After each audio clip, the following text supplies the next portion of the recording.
నరేంద్ర మోడీతో తలపడేది ఎవరు? కాంగ్రెస్ లో ఇప్పుడు దీనిపైనే హాట్ చర్చ జరుగుతోంది. మోడీపై బలమైన అభ్యర్థిని నిలబెడతామన్న సోనియా ఆ అభ్యర్థి ఎవరో తేల్చుకోలేకపోతున్నారు. ఎందరినో పరిశీలిస్తున్నారు.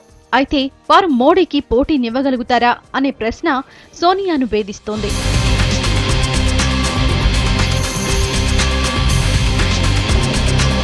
మోడీపై తాము పోటీ చేస్తామని రోజుకో నేత ముందుకొస్తున్నారు. మోడీని ఓడించేందుకు సిద్ధమంటూ సోనియాకు విన్నపాలు చేస్తున్నారు. ఇప్పటికే దిగ్విజయ్, ఆనంద్ శర్మలు తాము మోడీపై పోటీకి సిద్ధమని అధినేత్రికి విన్నవించుకున్నారు. తాజా ఈ లిస్టులో రషీద్ అల్వీ కూడా చేరారు.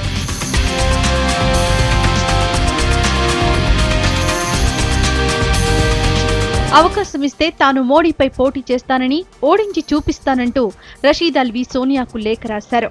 మోడీకి ఓటమి రుచి చూపించి లౌకికవాదం అంటే ఏంటో నేర్పిస్తానన్నారు.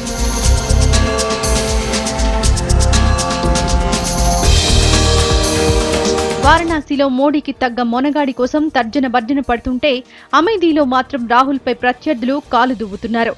రాహుల్ను ఎలాగైనా ఓడించేందుకు బీజేపీ, ఆప్లు బలమైన అభ్యర్థులనే రంగంలోకి దింపుతున్నాయి. ఆప్ నుంచి కుమార్ విశ్వాస్ బరిలో ఉన్నారు. ఇక బీజేపీ నుంచి ఆ పార్టీ జాతీయ ఉపాధ్యక్షురాలు, రాజ్యసభ ఎంపీ స్మృతి ఇరానీని పోటీకి దింపాలని భావిస్తున్నారు.